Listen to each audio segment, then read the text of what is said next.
ఆ దయాళుడు తనదు దేహము సాధుగా దర్పించెదనుచొను గీతములు పాడుడి యేసునికి గీతములు పాడుడి.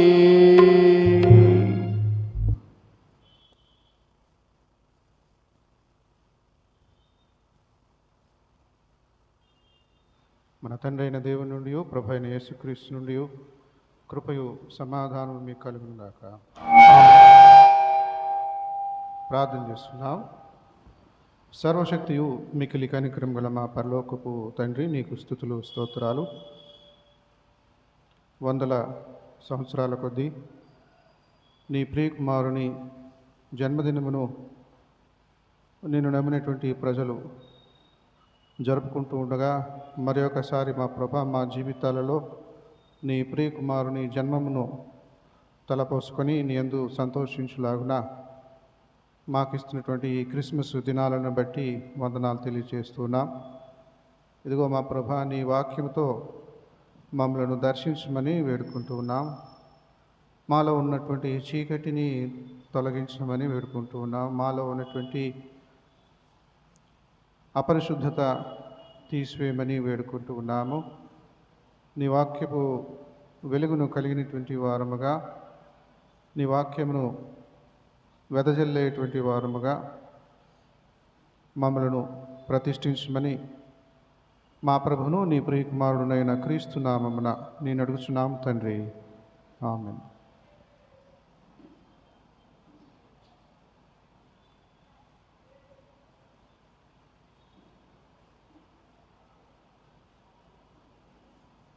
క్రిస్మస్ దినాలలో ఆసక్తికరమైనటువంటి రీతిలో మనము దేవుని వాక్యాన్ని ధ్యానం చేసుకుంటూ సంతోషంగా ఈ దినాలను గడిపేలాగున దేవుడు మనకిచ్చినటువంటి మరి ఒక అవకాశాన్ని బట్టి మనమందరము దేవునికి కృతజ్ఞతాస్తుతులు చెల్లించాలి. యేసుక్రీస్తు ప్రభువారు పుట్టిన తరువాత ఆ తొలి దినాలలో ఏం జరిగింది అనేటువంటి వివరాలు మత్తయి సువార్తికుడు, మార్కు సువార్తికుడు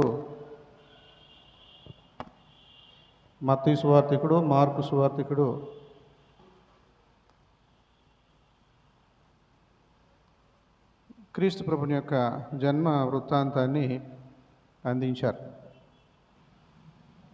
మత్తయి సువార్తికుడు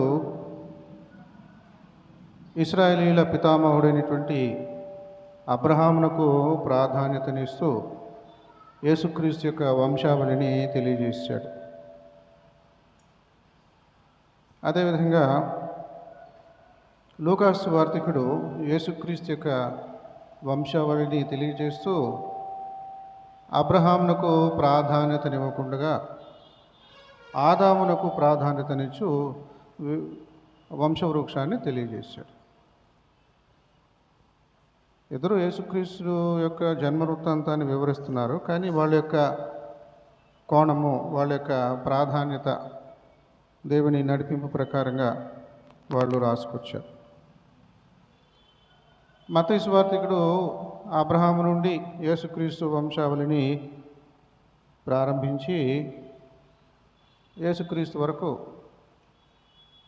మూల పురుషులు ఎవరు, యేసుక్రీస్తు యొక్క తాత ముత్తాతలు ఎవరు అబ్రహాము నుండి వివరించడం జరిగింది. అయితే లూకాసు సువార్తికుడు ఆ రకంగా కాకుండా అబ్రహాము నుండి అలా కిందకి యేసుక్రీస్తు దాకా తీసుకురాకుండా యేసుక్రీస్తు నుండి వెనక్కి యేసుక్రీస్తుకు తండ్రిగా పిలిపించుకున్నవాడు యోసేపు, యేసుక్రీస్తుకు తండ్రిగా పిలిపించబడినటువంటి యోసేపు యొక్క తండ్రి, యోసేపు యొక్క తాత, యోసేపు ముత్తాతలు, ఇలాగ వెళ్తే మధ్యలో దావీదు దర్శనమిస్తాడు. ఇంకా వెనక్కి వెళ్తే అబ్రహాం దర్శనమిస్తాడు. అక్కడితో ఆగలేదు, వెనక్కి తీసుకెళ్తున్నాడు లూకాసు సువార్తికుడు. చివరికి ఎక్కడికి తీసుకెళ్తాడంటే ఆది మానవుడు, మొదటి మానవుడు, నరుడు అబ్రహాం దాకా తీసుకుని వెళ్తారు. యోసేపు యేసుక్రీస్తుకు తండ్రిగా పిలువబడినటువంటి వాడు. ఆ విధంగా అబ్రహాము, ఇంకా వెనక్కి వెళ్తే ఆదాము తండ్రి. ఆదాముకు తండ్రి ఏంటి? ఆదామే అందరికీ తండ్రి.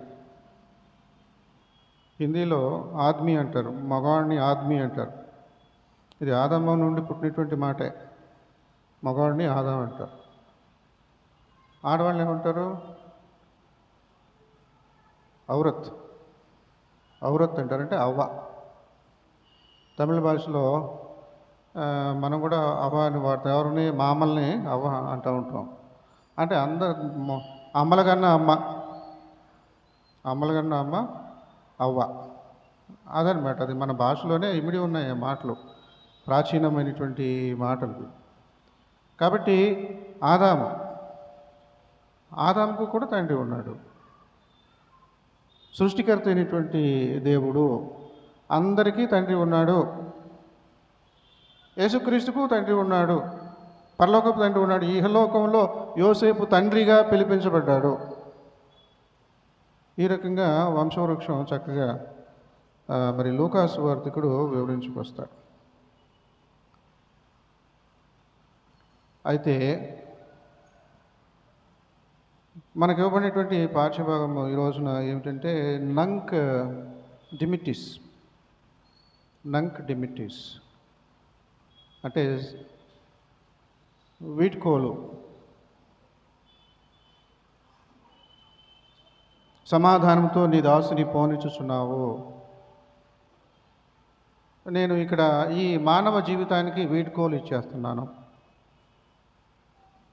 అని సంతోషంగా ఒక వృద్ధుడు యేసుక్రీస్తును, ఆ పసిగుడ్డును, రక్తపు ముద్దను చేతిలో పట్టుకొని సంతోషంగా చెప్పినటువంటి మాటలు, సుమయోను చెప్పిన మాటలు.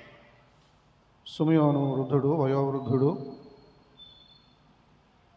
ఈ సందర్భంగా అన్న అనేటువంటి ఇంకొక ఆవిడ కూడా ఉంది. ఆవిడ కూడా వయోవృద్ధురాలు.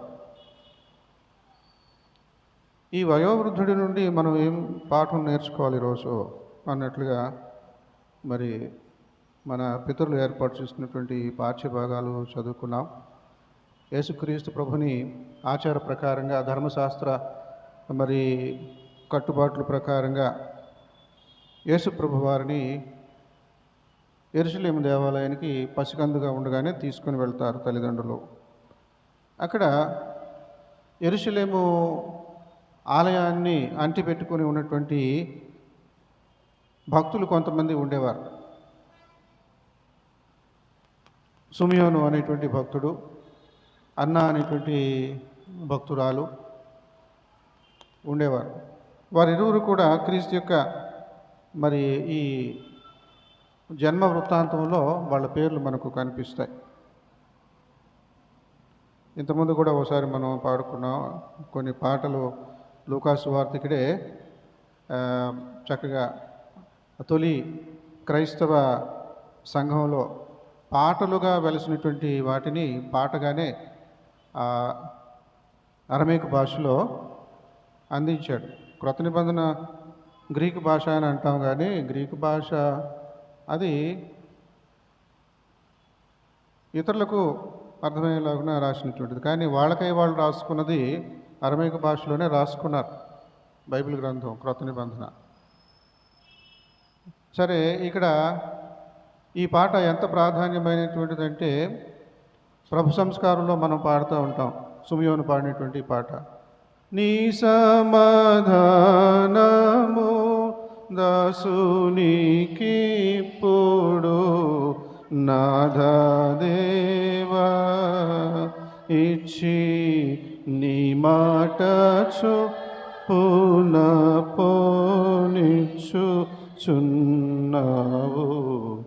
నాథదేవా.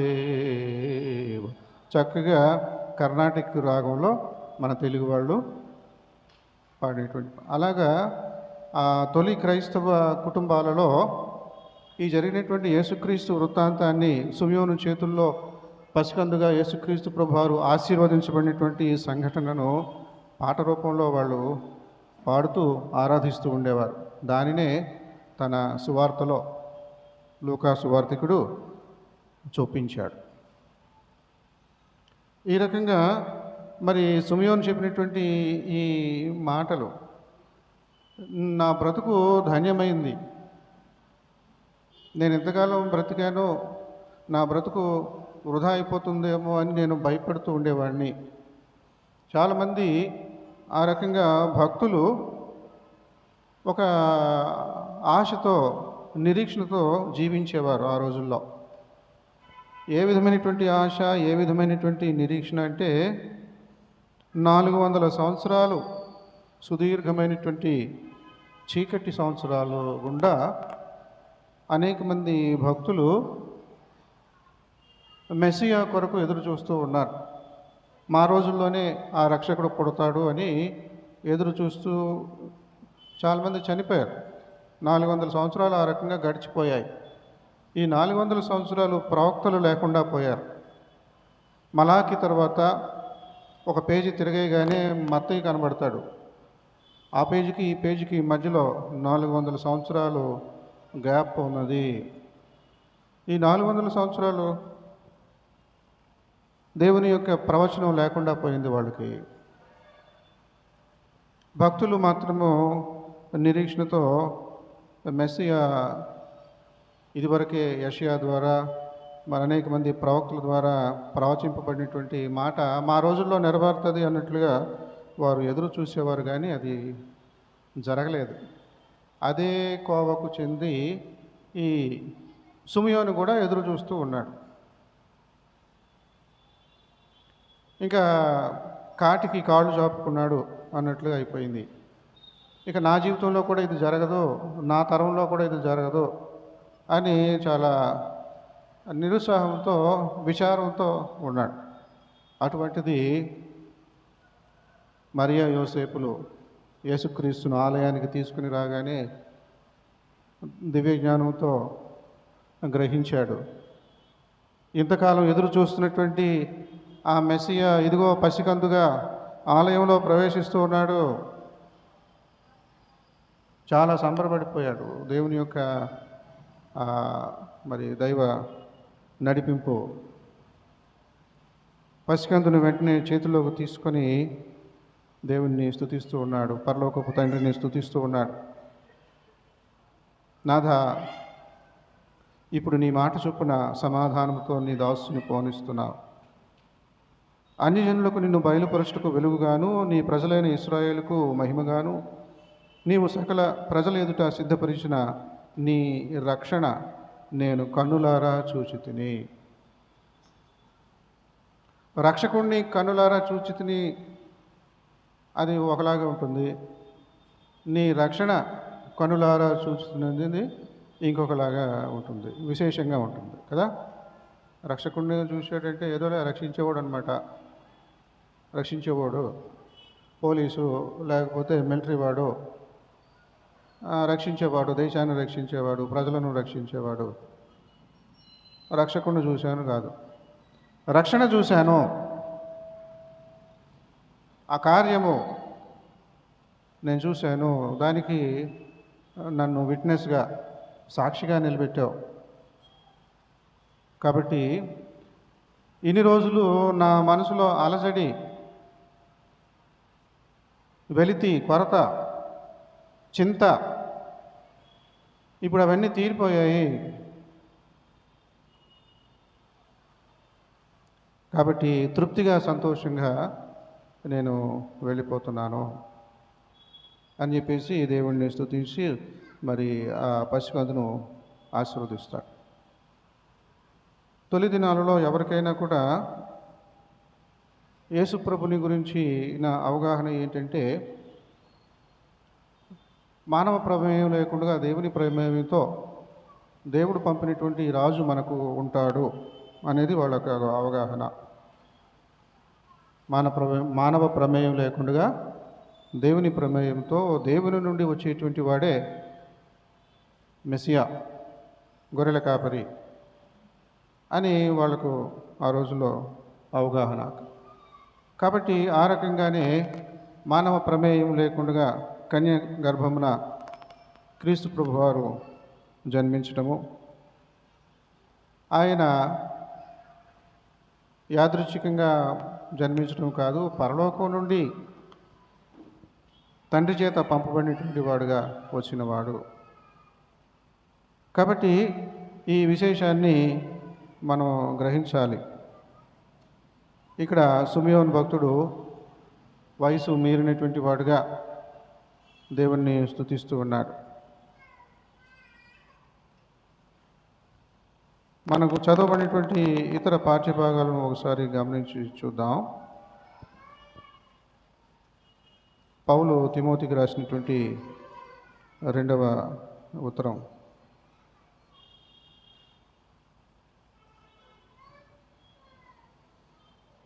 4వ అధ్యాయము 3వ వచనం నుండి మనం చదువుకున్నాం. ఏలైనగా జనులు హితబోధను సహింపక దురద చెవులు గలవారై తమ స్వకీయ దురాశలకు అనుకూలమైన బోధకులను తమ కొరకు పోగు చేసుకొని.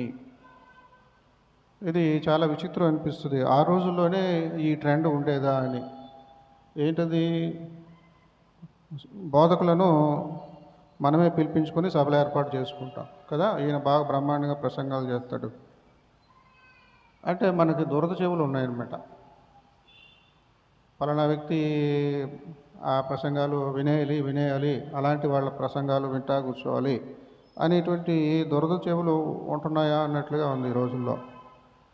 ఆకర్షణీయమైనటువంటి మాటలు, కథలు, జోకులు ఇవన్నీ చేసుకుంటూ పోతూ ఉంటే అది ఎంతో కాలయాపన బాగుంటుంది, సరదాగా ఉంటుంది అన్నట్లుగా ఉండేటువంటి దినాలలో ఉన్నామా అన్నట్లుగా ఇప్పుడు అనిపిస్తుంది. కానీ ఆ రోజుల్లో కూడా ఇలాగే ఉన్నది.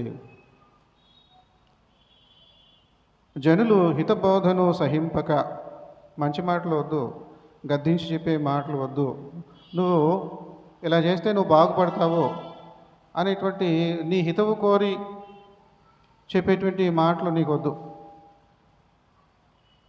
ఎందుకనగా జనులు హితబోధను సహింపక దురద చెవులు గలవారై తమ స్వకీయ దురాశలకు అనుకూలమైన బోధకులను, తమ స్వకీయ దురాశలకు అనుకూలమైన బోధకులను. ఈ రోజుల్లో అచ్చం ఈ మాట చాలామందిలో నెరవేరుతుంది. స్వకీయ దురాశలు అంటే నాకు సైకిలే ఉంది, మోటార్ సైకిల్ లేదు, మోటార్ సైకిల్కి పెట్రోల్ వేసుకునే ఆదాయం కూడా నీకు లేదు, మోటార్ సైకిల్ కావాలని ఆశ. మోటార్ సైకిల్ దేనికి? అవసరానికి. ఏదైనా సరే మనకు అవసరానికి ఇది లేకుండా పోయిందని బాధపడాలి తప్ప దురాశలు ఉండకూడదు.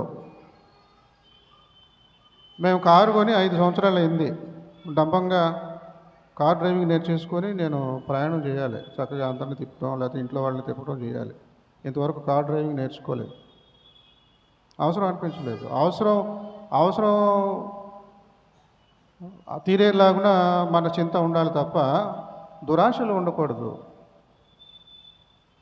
సైకిల్ తొక్కేవాడు అవతలను చూసి నాకు మోటార్ సైకిల్ కావాలని దురాశ అది. ఎందుకంటే నీ ఆదాయము నువ్వు అందులో పెట్రోల్ వేయడానికి కూడా నీకు సరిపోవు. అలాంటప్పుడు ఎందుకు ఆశపడటము? కానీ బోధకులు ఎలా చేస్తారంటే, దేవుని వాక్యం ఇలా చెబుతుంది, అడుగుడి మీకు ఇవ్వబడును, వెదకుడి మీకు దొరుకును, తట్టుడి మీకు. అడగాలి, విశ్వాసంతో అడగాల, ఇచ్చేస్తాడు దేవుడు. దురాశలు నేర్పించేయడం అనమాట, ఆశలు నేర్పించేయడం, ఆశలు పుట్టించేయడం. లాటరీ టికెట్ లాగా ప్రసంగాలు చేస్తారు. అందులో ఎవరికో దశ తిరిగి ఆడికేదో కలిసి వచ్చి మోటార్ సైకిల్ కొనే అవకాశం వస్తుంది. పలానా వ్యక్తి ఆ రోజు ప్రసంగం చేశాడు కాబట్టి సరే బాగానే ఉంది. ఆ వ్యక్తికి దశం భాగం ఇచ్చేయాలి, లేకపోతే ఇంత ఇచ్చేయాలి అన్నట్లుగా ఉంటారు. చాలా దురదృష్టకరమైనటువంటి వాతావరణంలో మనం ఉంటూ ఉన్నాం. స్వకీయ దురాశలకు అనుకూలమైన బోధకులను తమ కొరకు పోగు చేసుకొని, మన సభలో ఈ రకంగానే పోగు చేసుకుంటున్నాం బోధకులను. మనల్ని మెప్పించే మాటలు, మనకు లేనిపోని ఆశలు కల్పించేటువంటి మాటలు. మీరు లోకమును జయించాలని దేవుని వాక్యం తెలియజేస్తుంది. మీ తండ్రి మీకు ఏది కావాలో మీ తండ్రికి తెలుసు మీకంటే. మీ తండ్రి మీ అవసరాలు తీరుస్తాడు. మీరెందుకు కంగారు పడతారు? పిచ్చుకల కంటే మిమ్మల్ని శ్రేష్ఠునిగా సృష్టించాడు.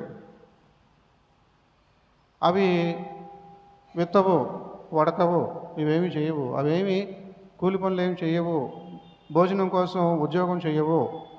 కోటి విద్యలు కూటి కొరకే, అది మనిషికి. అయినా సృష్టిలో ఉంటూ ఉంటాడు. కానీ మంచి పరిచర్య. అలా ఎంతోమంది గ్రామాల్లో ఉంటూ పరిచర్యలు చేస్తూ ఉండేవారు. సిటీల్లో సుఖానికి అనుభవిస్తూ మా బయట వాళ్ళు చక్కగా ఉన్నామా, తిన్నామా, వచ్చామా, వెళ్ళామా అన్నట్టు ఉంటుంది. శ్రమ పడేటువంటి సేవకులు ఎంతోమంది ఉన్నారు, కానీ వాళ్ళని గుర్తించే మనసు మనకు లేదు. శ్రమపడము, సువార్థికుని పని చేయము, నీ పరిచర్యను సంపూర్ణముగా జరిగించుము. నేను ఇప్పుడే పానార్పణముగా పోయబడుచున్నాను. చక్కటి మాట, పానార్పణముగా పోయబడుచున్నాను. పోయబడుచున్నాననే ఉన్నది. మిగతా తమిళంలో, హిందీలో, ఇంగ్లీష్లో తిరిగేసి చూశాను.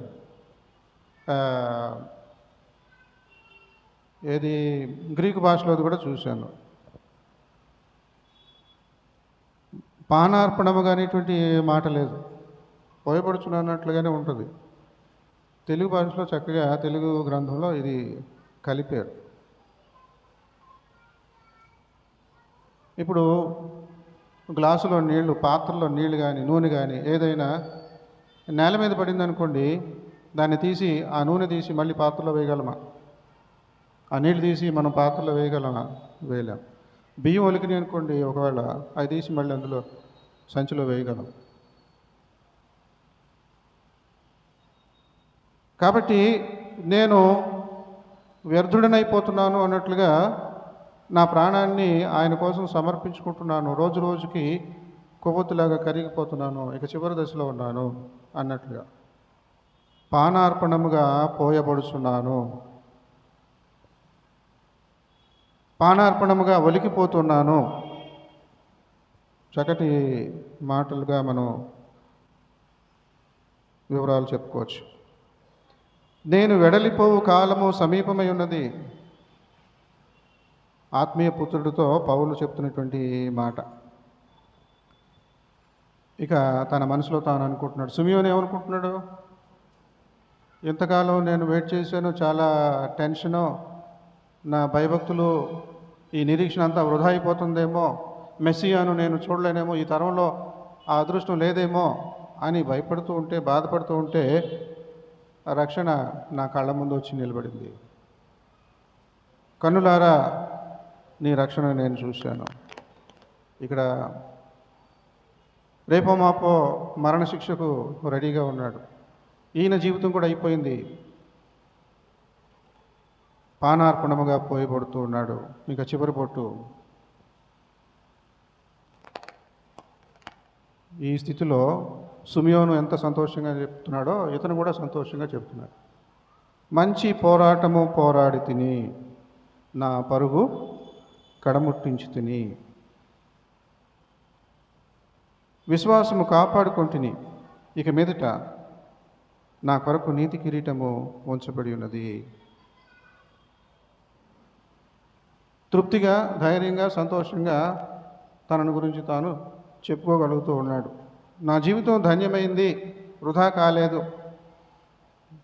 కడసారి బొట్టు వరకు కూడా ఆయన కోసమే నేను జీవిస్తూ ఉన్నాను.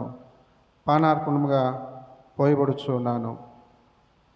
మంచి పోరాటం పోరాడాను, శ్రమపడ్డాను. ఇప్పుడు మరి వెళ్ళిపోతున్నాను. నా పరుగు కడముట్టించుతని, విశ్వాసము కాపాడుకుంటుంది. ఇది ఈ రకంగా ఉంది. సిమియోను ఆ రకంగా వయోవృద్ధుడై మెస్సియాను చూడకుండా ఉన్నటువంటి తరాలలో నేను కూడా ఒకనిగా అయిపోతాను, చనిపోతాను అని మరి విచారంతో ఆందోళనతో ఉన్నటువంటి ఈ వ్యక్తికి దేవుడు గొప్ప ధన్యతనిచ్చాడు. నాథ, నీ మాట చొప్పున నన్ను ఇప్పుడు పోనిస్తూ ఉన్నావు, సమాధానంతో పోనిస్తూ ఉన్నావు, ఆందోళన లేదు, చక్కగా సమాధానంగా సంతోషంగా నేను వెళ్ళిపోతున్నాను. ఈ భూప్రపంచం మీద ఎక్కువ సంవత్సరాలు బ్రతికేటువంటి వ్యక్తి ఎవరో బైబిల్లో ఉంది. బైబిల్ ప్రకారంగా మెతూషెల ఎన్ని సంవత్సరాలు బ్రతికాడు?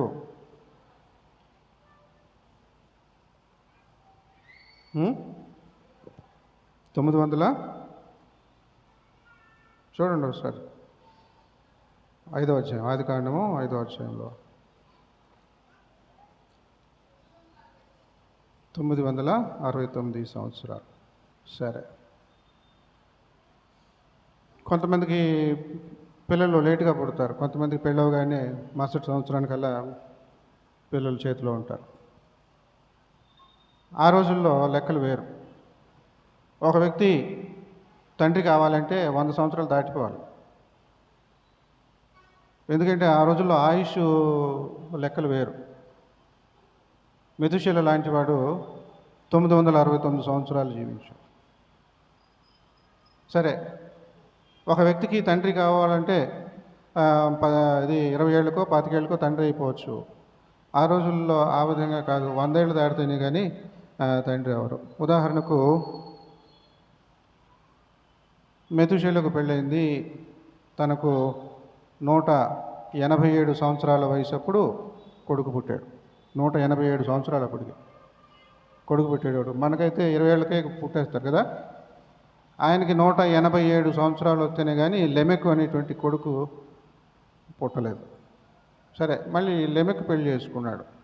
లెమెకుకి నోవాహు పుట్టాడు. నోవాహు పుట్టేటప్పటికి లెమెకు వయసు ఎంత? 182, దాదాపు అదే వయసు. మెతుషెలకి 187 సంవత్సరాలకి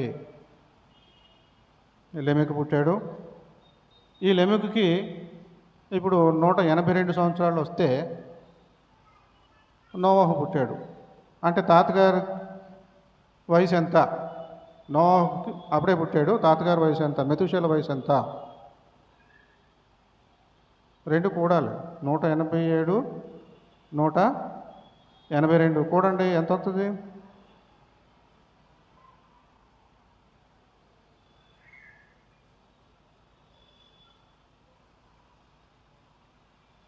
మూడు 187, 182 కూడితే ఎంత? 367.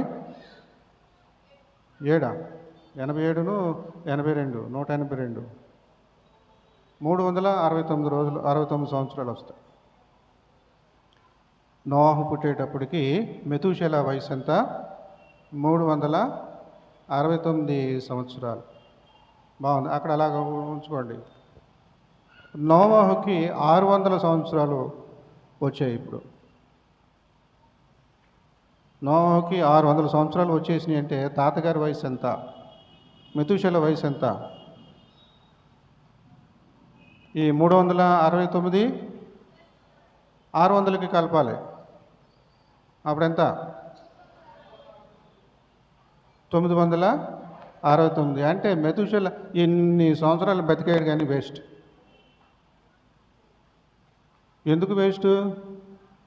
దేవుడు ఇచ్చేటువంటి ఆ శిక్ష ఈ భూమిని అంతటినీ తుడిపి పెట్టేస్తున్నాడు, పాపులందరినీ నాశనం చేసేస్తున్నాడు, ప్రచండమైనటువంటి వర్షాన్ని కురిపిస్తున్నాడు, భూమి అంతా కూడా జలమయమైపోతుంది. ఎప్పుడు జరిగింది?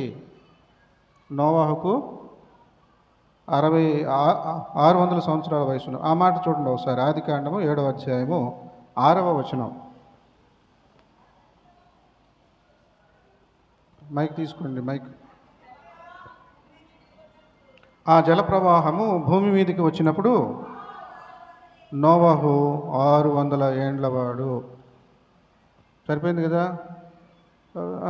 మెతుషెలకి లెమెకు పుట్టినప్పుడు వయసు ఎంత అనేది 25వ వచనంలో చూస్తారు మీరు. ఏది 5వ అధ్యాయంలో. ఇంటికి వెళ్ళాక మళ్ళీ ఒకసారి తీరిగ్గా తప్పులు లెక్కలే అని చెప్పానేమో మళ్ళీ మీరు చెక్ చేసుకోండి. 5వ అధ్యాయము 25లో మెతుషెల ఏ వయసులో కొడుకును కన్నాడు? మెతుషెల 187 ఏండ్లు బ్రతికి లెమెకును కనెను. అదే ప్రకారంగా నోవహును కన్నప్పుడు లెమెకు వయసు ఎంత అనేది 28వ వచనంలో చూస్తాం. లెమెకు 187 ఏండ్లు బ్రతికి ఒక కుమారుని కన్నాడు. 187.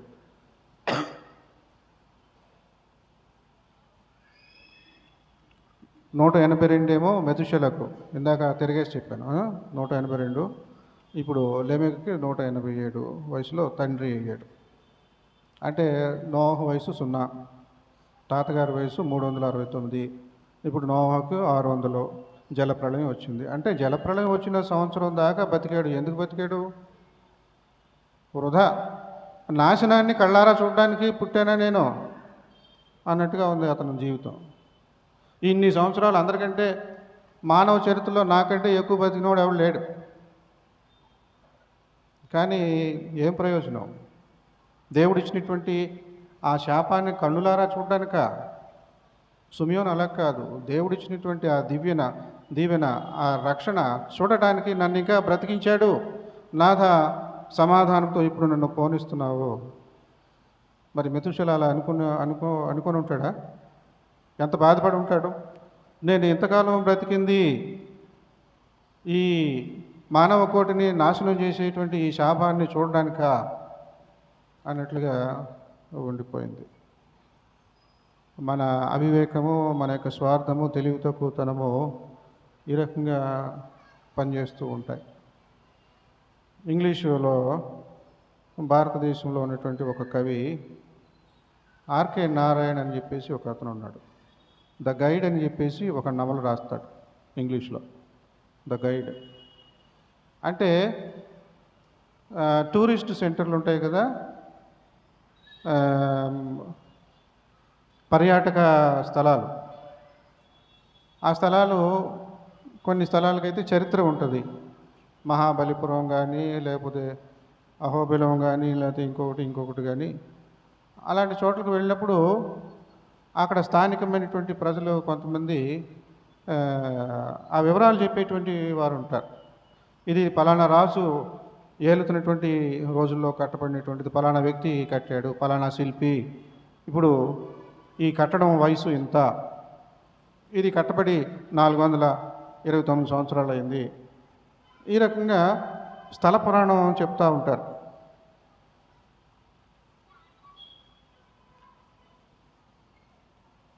మరి ఇక్కడ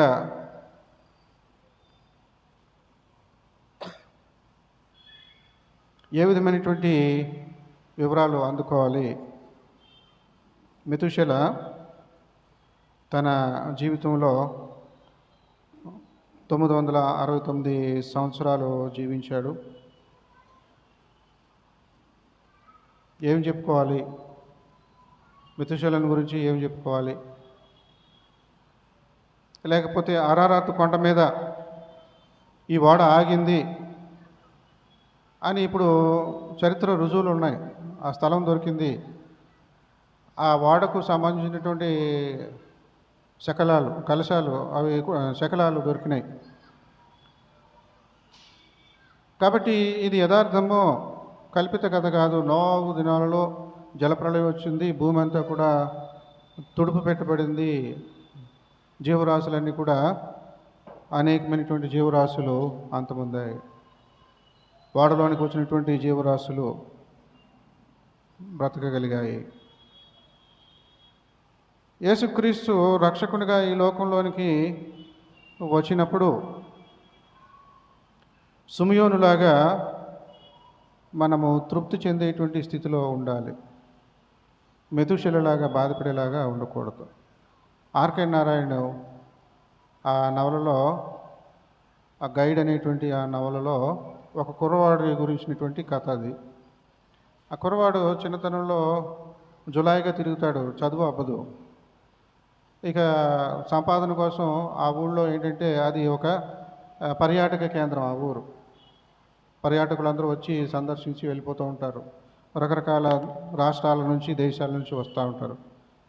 వాళ్లకు తెలిసినటువంటి భాషలో మాట్లాడేస్తే వాళ్ళు చాలా సంతోషిస్తారు. మీ లోకల్ భాష తెలుగు కదా, మేము బీహార్ నుంచి వచ్చాము, లేకపోతే మేము మణిపూర్ నుంచి వచ్చాము, మా భాషలో నువ్వు చెప్పేస్తున్నావు వివరం ఈ స్థల పురాణం అని వాళ్ళు సంతోషించి ఇంకా 4 డబ్బులు ఎక్కువ ఇస్తారు ఆ వివరాలు స్థల పురాణం చెప్పినటువంటి వాళ్ళకి. ఈ సంపాదన బాగుందని చెప్పేసి కుర్రాడు దానికి అలవాటు పడతారు. 4-5 భాషలు చక్కగా నేర్చేసుకొని ఏ భాష వాళ్ళు తనకు తారసపడితే ఆ భాషలో చక్కగా అన్నీ చెప్పేస్తూ ఉంటాడు. వాళ్ళు కూడా చాలా సంతోషంగా విరాళాలు ఇచ్చేస్తూ ఉంటారు. అంతటితో తృప్తి చెందడు. ఇంకా ఏ రకంగా సంపాదించగలను, తక్కువ సమయంలో ఎక్కువ డబ్బులు అంటే నేను బాబాగా మారిపోతే తక్కువ సమయంలో ఎక్కువ డబ్బులు సంపాదించవచ్చు అని ఒక ఆలోచన వచ్చేసింది. బాబాగా మహత్కార్యాలు చేసేలాగున, ప్రజలను నమ్మించేలాగున, దురద చెవులు గల వాళ్ళకి చక్కటి మాటలు చెప్పేసేలాగున, దురాశలు రేపుతూ చక్కటి మాటలు ప్రసంగాలు చేసేలాగున బాబాలాగా ఎదిగిపోతే తక్కువ సమయంలో ఎక్కువ డబ్బులు సంపాదించవచ్చు అని వృత్తిని మార్చేసుకున్నాడు. అప్పుడు దాకా గైడ్గా ఉండేవాడు, ఇప్పుడు బాబాగా మారిపోతాడు. ఇందాక చెప్పాను కదా, బోధకులు కొంతమంది దురాశలు రేకెత్తిస్తూ ప్రసంగాలు చేస్తూ ఉంటారు. నువ్వు నమ్మాలి, నువ్వు నమ్మట్లేదు, అందుకే దేవుడు నీకు ఇవ్వట్లేదు, నీకు ఇక మీద సైకిల్ అక్కర్లేదు, మోటార్ సైకిల్ నీకు ఇస్తున్నాడు, నువ్వు నమ్మట్లేదు, నా మాటలు నమ్మట్లేదు, దేవుడి మాటలు నమ్మట్లేదు. ఈ రకంగా ఉంటాయి ఆశలు రేకెత్తించేటువంటి విధంగా దురాశలు. ఇవి ఇతను చేస్తూ ఉన్నాడు. ఈ గైడ్ అనేటువంటి కుర్రాడు ఇప్పుడు బాబాగా మారి చేస్తూ ఉన్నాడు. లక్కీగా ఆ చెప్పిన మాటలు కొన్ని నెరవేరితే వెంటనే వాళ్ళు కృతజ్ఞతతో వెనక్కి వచ్చి బోల్డ్ డబ్బులు కాసులు మరి గుమ్మరిస్తూ ఉంటారు. ఈ రకంగా జరిగిపోతుంటే కొన్ని సంవత్సరాల తర్వాత కరువు వచ్చేస్తుంది దేశంలో. ఆ ప్రాంతం అంతట్లో కూడా కరువు వచ్చేస్తుంది. ఇక మనకు దిక్కు బాబా ఉన్నాడు కదా, బాబాకి చెప్పుకుందాం మనం గోడు, మన దురవస్థ. బాబా మన కోసం దేవుడికి ప్రార్థన చేస్తాడు, దేవుడు మనకు వర్షాలు ఇచ్చేస్తాడు, మనకి కరువు అంతా కూడా తీరిపోద్ది అని చెప్పేసి బాబా దగ్గరికి వచ్చి, బాబాకి ఇప్పుడు ఏం చేయాలో అర్థం కాలే. వ్యక్తిగతంగా వాడికి వీడికి కలబల్లి మాటలు చెప్పేసి ఆయన పంపించేసి, కొంతమంది ఏదో నిజంగా నెరవేరిందని చెప్పేసి వాళ్ళు మభ్యలో పడి మళ్ళీ కృతజ్ఞతగా డబ్బులు తీసుకొని రావడం ఇలాంటివన్నీ జరిగిపోతున్నాయి. బాగుంది ఇది. కానీ ఇప్పుడు అలా కాదు, వర్షం రప్పించడం కోసం నా దగ్గరికి వచ్చారు. ఇప్పుడు నేను ఎలాగ వర్షం రప్పించగలను, అది నా చేతిలో లేదే అని చాలా కంగారు పడిపోతూ ఉంటాడు. ఇక వచ్చినటువంటి భక్తులు కొంతమంది మంచి విశ్వాసం పట్టుదలతో ఉన్నటువంటి వాళ్ళు, నువ్వు దేవుడికి ప్రార్థన చేస్తావు ఇప్పుడు మా కోసం, మా క్షేమం కోసం, నీ ద్వారా నీ వలన మాకు వర్షం వస్తుంది, నువ్వు ధ్యానంలో ఉంటావు, నువ్వు గంట సేపు ఉంటావో ఒకరోజు ఉంటావు, ఎంతసేపు అయినా ఎన్ని రోజులైనా కూడా నీ ధ్యానం ముగిసే వరకు మేము కూడా నీకు సహకారంగా ఉంటాం. ఇప్పుడు ఈయన ఏం చేయాలి? తినడానికి లేవకూడదు, 1కి లేవకూడదు, 2కి లేవకూడదు, ధ్యానంలో ఉండిపోవాలి.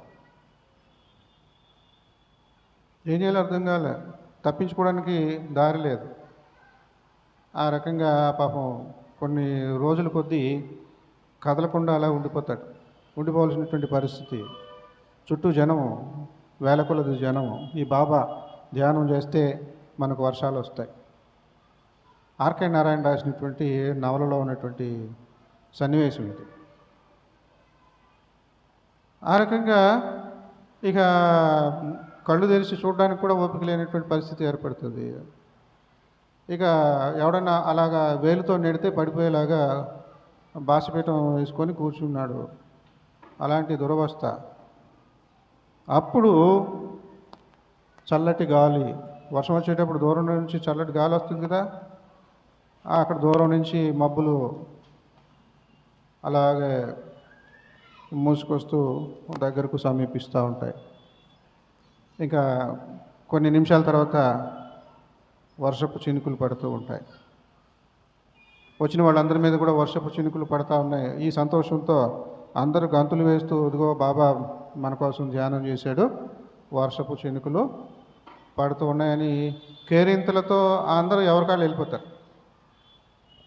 యేసుప్రభు వారు 10 మంది కుష్ఠరోగుల్ని బాగుపడినరా మీరు, మీ శరీరాలు కుష్ఠరోగు శరీరాలు కదా, మీరు పాస్టర్ గారి దగ్గరికి, అక్కడ యాజకుడి దగ్గరికి వెళ్తే ఆయన సర్టిఫికేట్ ఇస్తాడు, మీరు అందరితో పాటు బల్లల మీద కూర్చోవచ్చు, మీ పక్కన ఎవరైనా కూర్చోవచ్చు, మీకు కుష్ఠరోగం ఉన్నదని కాబట్టి మిమ్మల్ని గుళ్ళోకి రానివ్వకుండా ఉన్నారు ఇంతకాలం, మీరు గుళ్ళోకి రావచ్చు అని సర్టిఫికేట్ ఇస్తాడు, వెళ్ళండి, వెళ్ళి యాజకులకు చూపించుకోండి, మీరు బాగుపడిపోయారు పొండి అని వాళ్ళకి అభయాన్ని ఇస్తే, అది నమ్మేసి అందరూ యెరూషలేము దేవాలయం వైపు వెళ్ళిపోతూ ఉంటే, అలాగా 4 అడుగులు వేసారో లేదో అందరికీ స్వస్థత వచ్చేస్తుంది. సంబరం. ఈ సంతోషంతో ఏం చేస్తారు, ఎవరికాడే పరిగెత్తుకుంటా ముందు సర్టిఫికేట్ తెచ్చేసుకోవాలి. ఎవరి వలన ఈ మేలు జరిగింది, ఆయన దగ్గరికి వెనక్కి వచ్చి కృతజ్ఞతలు చెప్పడానికి ఒకడు వచ్చాడు. 90 ఏమైపోయారు, లేరయ్యా అలా వెళ్ళిపోయారు, నేను ఒక్కడే వచ్చాను. దాదాపు అలాంటిదే ఈ వర్షపు చినుకులు పడగానే బాబా చుట్టూ వేల మంది కూర్చున్నటువంటి వాళ్ళందరూ కూడా ఎవరికాడు కేరింతలు కొడుతూ పరారు. వీడికేమో వేలు పెట్టి నెట్టినా కూడా స్పృహలో లేడు, స్పర్శలో లేడు. ఈ వర్షము కొన్ని గంటలకి వరదలాగా మారిపోయింది, మహా ప్రచండమైనటువంటి వరదల్లాగా మారిపోయింది. ఆ వరదలు కాస్త ఇతను కూర్చున్నటువంటి స్థలం అదంతా కూడా నిండిపోయేలాగున, అతడు కదలలేకుండా ఆ వర్షంలోనే ముక్కు దాకా కూడా నీళ్లు వచ్చేసి, ముక్కు దాటి కూడా నీళ్లు వచ్చేస్తుంటే దాన్ని తప్పించుకోవడానికి కుదరక ఆ నీళ్ళల్లోనే కొట్టుకుపోతాడు బాబా, తప్పుడు బాబా. మరి ఇలాంటి క్రైస్తవ బాబాలు విషయంలో జాగ్రత్త పడాలి. అవునా? దురాశలు రేకెత్తిస్తూ ప్రసంగాలు చేస్తూ ఉంటారు. నీకు ఇక మీద సైకిల్ అవసరం లేదు అంటారు, నీకు పెట్రోలు వేసే బైకులో పెట్రోల్ వేయడానికి కూడా నీకు ఆదాయం లేదు, కానీ నువ్వు దేవుడిని నమ్ముకో, నీకు అన్నీ జరుగుతాయి. ఇప్పుడు మోటార్ సైకిల్ లేకపోతే ఏంటంట, కారు లేకపోతే ఏంటంట, బతకలేమా? పశువులు పక్షులను పెంచుతున్నటువంటి ఆ దేవుడు, నీ పరలోకపు తండ్రి తన కొడుకులు కూతుళ్ళకి ఏం కావాలో చూసుకోలేడా? యేసుప్రభు అన్నమాట.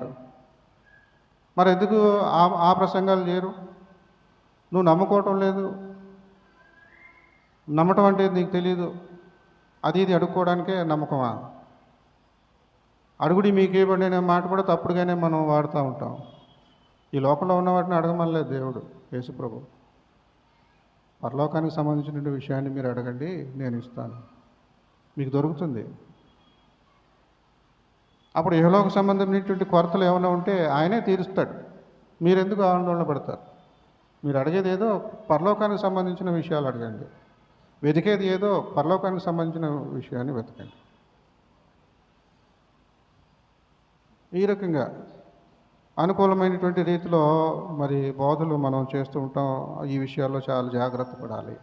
యేసుప్రభు వారి యొక్క జన్మము వెనుక ఇంత మర్మం ఉన్నదా? ఏమిటది? మెతూషెల బతికి 969 సంవత్సరాల పాటు బతికి శాపాన్ని చూడగలిగితే, ఇప్పుడు అంత ఆయుష్ లేదు మనిషికి. నరుని ఆయువు 70 సంవత్సరములు, అధిక బలం ఉన్న ఎడల 80 సంవత్సరములు. వీళ్ళకి 80 సంవత్సరాలు కూడా దాటిపోయినాయి. అన్నాకు 80 సంవత్సరాలు దాటిపోయింది, ఈ సుమియోనుకు కూడా 80 సంవత్సరాలు దాటిపోయినాయి. ఇక నో ఛాన్స్. కానీ ఆశీర్వాదాన్ని, రక్షణను కన్నులారా చూచేటువంటి విధంగా దేవుడు వారికి ధన్యతనిచ్చాడు. ఆ ధన్యకరమైనటువంటి క్రిస్మస్ ప్రతి సంవత్సరం మనం చేసుకోవాలి. అది క్రిస్మస్ అంటే. క్రిస్మస్లో ఏం చూడగలుగుతున్నాం? రక్షణను చూడగలుగుతున్నామా?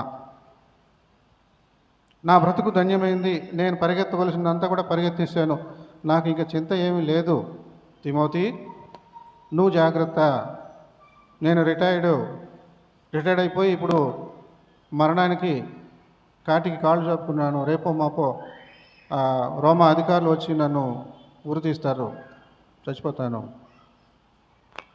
నా విశ్వాసము కాపాడుకుంటుని, నా పరుగు కడముట్టించి తిని. ఈ సంవత్సరం చివరిలో ఇలాంటి మాటలు మనకు అవసరం. ఈ సంవత్సరం అంతా మనం గడిపేశాం. ఇలాంటి మాట మనం చెప్పుకోగలుగుతున్నామా?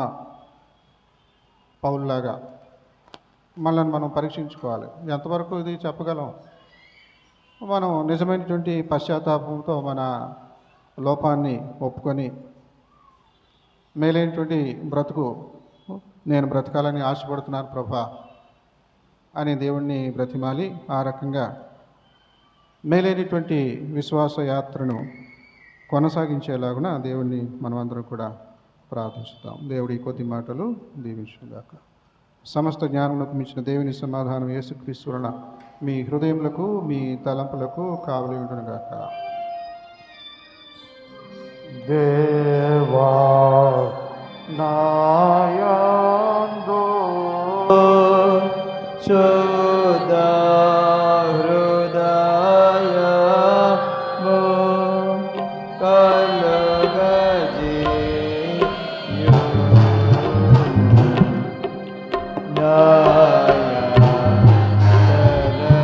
తరంగములో స్థిరమైన మనసును ప్రాణముగా మోక్షించును. నీ సన్నిధానములో